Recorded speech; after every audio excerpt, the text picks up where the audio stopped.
Assalamualaikum sahabat peradaban. Selamat datang kembali di channel ini. Kali ini kita akan membahas tentang Kesultanan Islam Cirebon.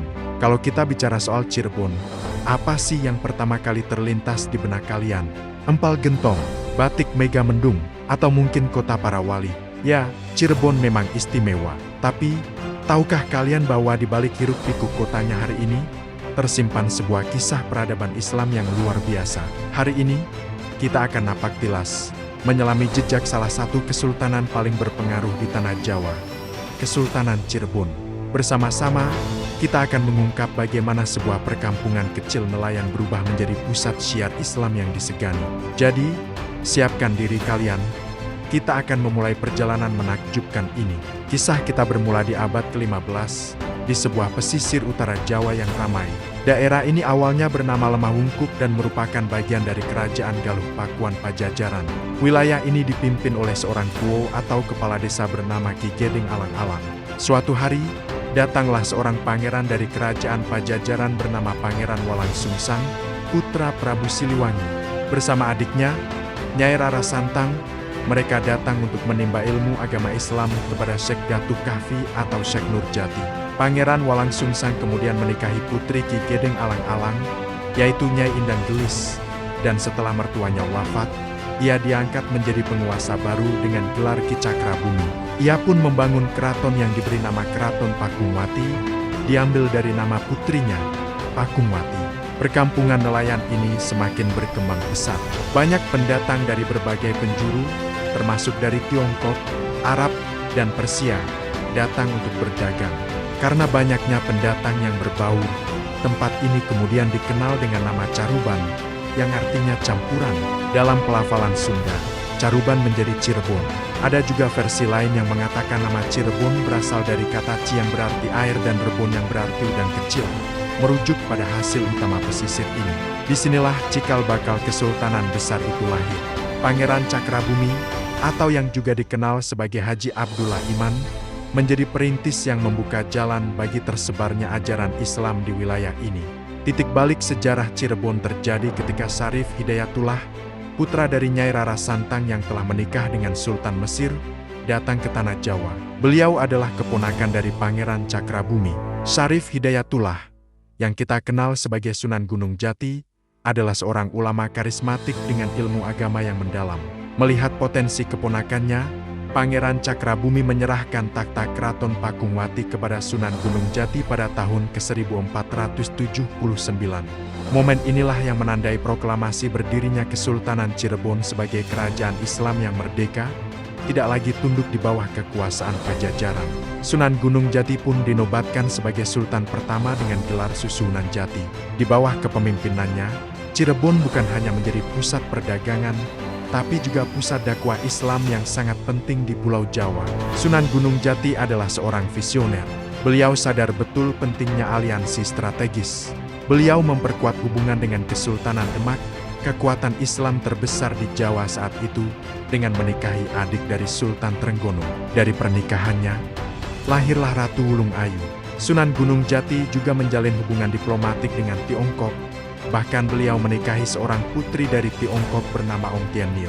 Aliansi ini tidak hanya memperkuat posisi politik Cirebon, tetapi juga memperkaya budayanya. Akulturasi budaya Jawa, Sunda, Arab, dan Tiongkok inilah yang melahirkan corak kebudayaan Cirebon yang unik dan khas, yang bisa kita lihat hingga hari ini. Di masanya, wilayah kekuasaan Cirebon meluas, mencakup hampir sepertiga wilayah Jawa Barat. Masa keemasan Kesultanan Cirebon berlanjut di bawah kepemimpinan cicit Sunan Gunung Jati, yaitu Panembahan Ratu ke-1 atau Pangeran Mas Jainul Arifin.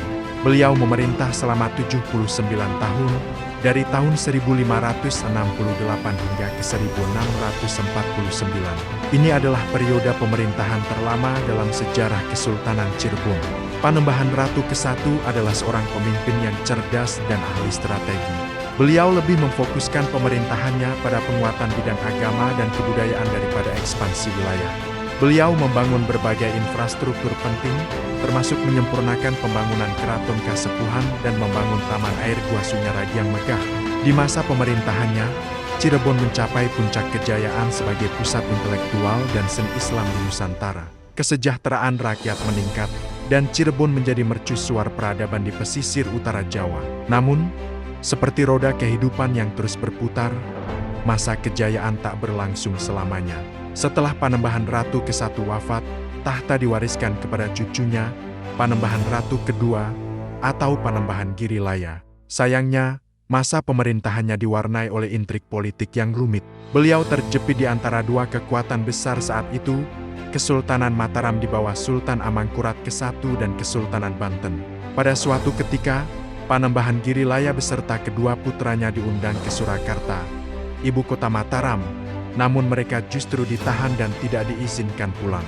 Panembahan Girilaya akhirnya wafat di sana dan dimakamkan di Girilaya, dekat Imogiri, sehingga ia mendapat gelar Panembahan Girilaya. Kekosongan kekuasaan di Cirebon ini dimanfaatkan oleh Sultan Ageng Tirtayasa dari Banten, yang masih memiliki hubungan keluarga dengan Cirebon. Dengan bantuan Banten, kedua putra Panembahan Girilaya, yaitu Pangeran Martawijaya dan Pangeran Kartawijaya, berhasil dibebaskan. Namun, kebebasan ini harus dibayar mahal. Sebagai balas jasa, Kesultanan Banten membagi Kesultanan Cirebon menjadi dua. Pangeran Martawijaya menjadi Sultan Sepuh ke-1 dan memimpin Keraton Kasepuhan. Sementara Pangeran Kartawijaya menjadi Sultan Anom ke-1 dan memimpin Keraton Kanoman. Peristiwa tragis pada tahun 1677 inilah yang menjadi awal mula perpecahan dan kemunduran Kesultanan Cirebon. Sejak saat itu, Cirebon tidak lagi menjadi satu kekuatan tunggal yang utuh. Perpecahan internal ini membuat Cirebon semakin rentan terhadap intervensi asing, terutama dari VOC, Kongsi Dagang Belanda. VOC dengan cerdik memanfaatkan konflik internal keluarga keraton untuk menancapkan pengaruhnya. Mereka seringkali memihak salah satu kubu untuk melemahkan kubu lainnya, sebuah politik adu domba klasik. Puncaknya, pada tahun 1681, VOC memaksa para Sultan Cirebon untuk menandatangani perjanjian yang intinya menempatkan Cirebon sebagai protektorat atau wilayah di bawah perlindungan VOC.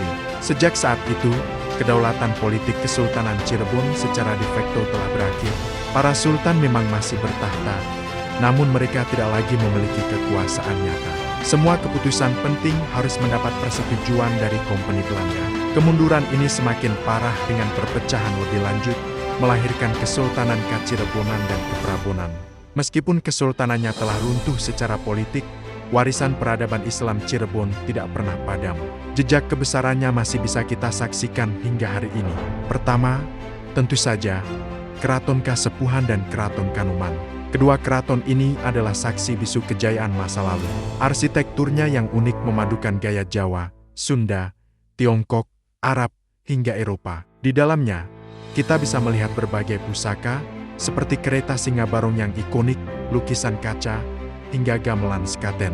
Jangan lupakan Masjid Agung Sang Cipta Rasa. Masjid yang terletak di kompleks Keraton Kasepuhan ini adalah salah satu masjid tertua di Indonesia. Konon, masjid ini dibangun hanya dalam waktu 1 malam oleh para wali Songo dengan arsitek utamanya Sunan Kalijaga. Keunikan arsitekturnya, seperti atap tumpang tanpa kubah dan 9 pintu yang melambangkan wali Songo, menjadi bukti kejeniusan para pendahulu kita. Kemudian, ada kompleks makam Sunan Gunung Jati di Astana Gunung Sembung.